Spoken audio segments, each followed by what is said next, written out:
This reading by Kara Schallenberg. How to Speak and Write Correctly by Joseph Devlin. Chapter 13. Choice of Words. Small words. Their importance. The Anglo-Saxon element. In another place in this book, advice has been given to never use a long word when a short one will serve the same purpose. This advice is to be emphasized. Words of learned length and thundering sound should be avoided on all possible occasions. They proclaim shallowness of intellect and vanity of mind. The great purists, the masters of diction, the exemplars of style, used short, simple words that all could understand, words about which there could be no ambiguity as to meaning. It must be remembered that by our words we teach others.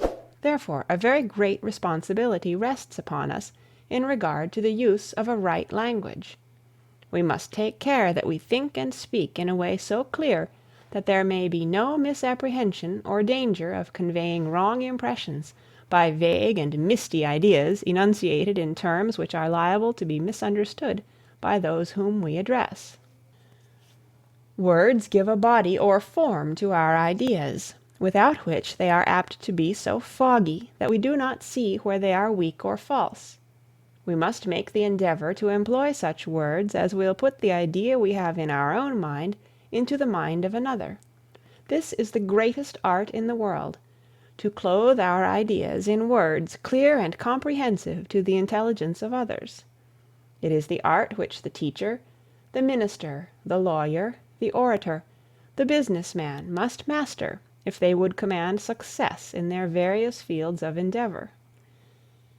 It is very hard to convey an idea to, and impress it on, another, when he has but a faint conception of the language in which the idea is expressed, but it is impossible to convey it at all when the words in which it is clothed are unintelligible to the listener. If we address an audience of ordinary men and women in the English language, but use such words as they cannot comprehend, we might as well speak to them in Coptic or Chinese, for they will derive no benefit from our address, inasmuch as the ideas we wish to convey are expressed in words which communicate no intelligent meaning to their minds. Long words, learned words, words directly derived from other languages are only understood by those who have had the advantages of an extended education. All have not had such advantages. The great majority in this grand and glorious country of ours have to hustle for a living from an early age. Though education is free and compulsory also, very many never get further than the 3 R's. These are the men with whom we have to deal most in the arena of life, the men with the horny palms and the iron muscles, the men who build our houses, construct our railroads, drive our streetcars and trains, till our fields, harvest our crops. In a word, the men who form the foundation of all society, the men on whom the world depends to make its wheels go round. The language of the colleges and universities is not for them, and they can get along very well without it. They have no need for it at all in their respective callings. The plain, simple words of everyday life, to which the common people have been used around their own firesides from childhood, are the words we must use in our dealings with them. Such words are understood by them, and understood by the learned as well. Why, then, not use them universally and all the time? Why make a one-sided affair of language by using words which only one class of the people, the so-called learned class, can understand? Would it not be better to use on all occasions language which the both classes can understand?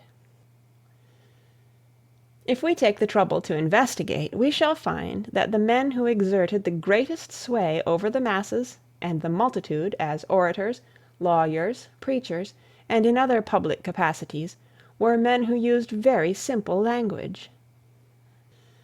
Daniel Webster was among the greatest orators this country has produced. He touched the hearts of senates and assemblages, of men and women with the burning eloquence of his words. He never used a long word when he could convey the same or nearly the same meaning with a short one.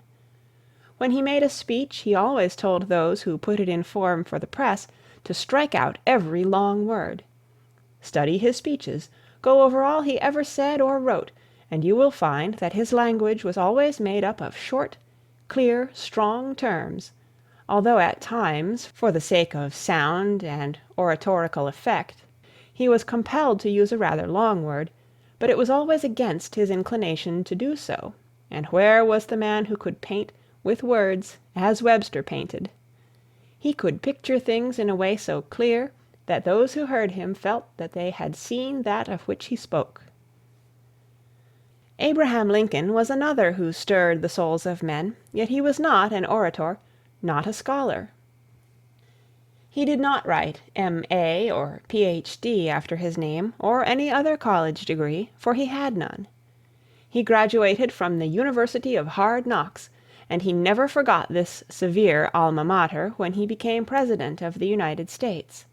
He was just as plain, just as humble, as in the days when he split rails or plied a boat on the Sangamon.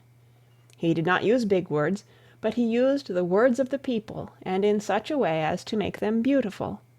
His Gettysburg Address is an English classic, one of the great masterpieces of the language. From the mere fact that a word is short, it does not follow that it is always clear, but it is true that nearly all clear words are short, and that most of the long words, especially those which we get from other languages, are misunderstood to a great extent by the ordinary rank and file of the people. Indeed, it is to be doubted if some of the scholars using them fully understand their import on occasions. A great many such words admit of several interpretations. A word has to be in use a great deal before people get thoroughly familiar with its meaning.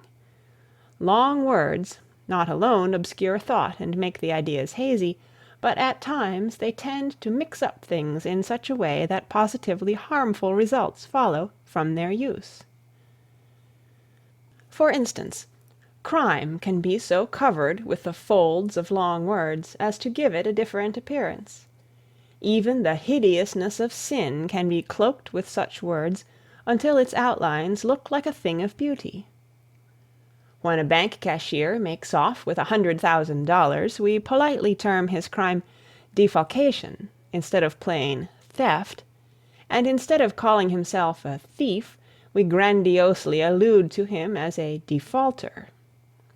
When we see a wealthy man staggering along a fashionable thoroughfare under the influence of alcohol, waving his arms in the air and shouting boisterously, we smile and say, "Poor gentleman, he is somewhat exhilarated," or at worst we say, "He is slightly inebriated." But when we see a poor man who has fallen from grace by putting an enemy into his mouth to steal away his brain, we express our indignation in the simple language of the words, "Look at the wretch, he is dead drunk." When we find a person in downright lying, we cover the falsehood with the finely spun cloak of the word prevarication. Shakespeare says, "A rose by any other name would smell as sweet," and by a similar sequence a lie, no matter by what name you may call it, is always a lie and should be condemned. Then why not simply call it a lie? Mean what you say and say what you mean. Call a spade a spade. It is the best term you can apply to the implement. When you try to use short words and shun long ones, in a little while you will find that you can do so with ease. A farmer was showing a horse to a city-bred gentleman. The animal was led into a paddock in which an old sow-pig was rooting. "What a fine quadruped!" exclaimed the city man. "Which of the two do you mean, the pig or the horse?" queried the farmer. "For in my opinion both of them are fine quadrupeds." Of course the visitor meant the horse, so it would have been much better had he called the animal by its simple, ordinary name. There would have been no room for ambiguity in his remark. He profited, however, by the incident, and never called a horse a quadruped again. Most of the small words, the simple words, the beautiful words which express so much within small bounds, belong to the pure Anglo-Saxon element of our language. This element has given names to the heavenly bodies, the sun, moon, and stars; to 3 out of the 4 elements, earth, fire, and water; 3 out of the 4 seasons, spring, summer, and winter. Its simple words are applied to all the natural divisions of time, except one, as day, night, morning, evening, twilight, noon, midday, midnight, sunrise, and sunset. The names of light, heat, cold, frost, rain, snow, hail, sleet, thunder, lightning, as well as almost all those objects which form the component parts of the beautiful, as expressed in external scenery, such as sea and land, hill and dale, wood and stream, etc., are Anglo-Saxon. To this same language we are indebted for those words which express the earliest and dearest connections, and the strongest and most powerful feelings of nature, and which, as a consequence, are interwoven with the fondest and most hallowed associations. Of such words are father, mother, husband, wife, brother, sister, son, daughter, child, home, kindred, friend, hearth, roof, and fireside. The chief emotions of which we are susceptible are expressed in the same language: love, hope, fear, sorrow, shame, and also the outward signs by which these emotions are indicated, as tear, smile, laugh, blush, weep, sigh, groan. Nearly all our national proverbs are Anglo-Saxon. Almost all the terms and phrases by which we most energetically express anger, contempt, and indignation are of the same origin. What are known as the smart set and so-called polite society are relegating a great many of our old Anglo-Saxon words into the shade, faithful friends who served their ancestors well. These self-appointed arbiters of diction regard some of the Anglo-Saxon words as too coarse, too plebeian for their aesthetic tastes and refined ears, so they are eliminating them from their vocabulary and replacing them with mongrels of foreign birth and hybrids of unknown origin. For the ordinary people, however, the man in the street or in the field, the woman in the kitchen or in the factory, they are still tried and true and, like old friends, should be cherished and preferred to all strangers, no matter from what source the latter may spring. End of chapter 13. Read by Kara Schallenberg. www.kray.org on November 10th, 2006 in Oceanside, California.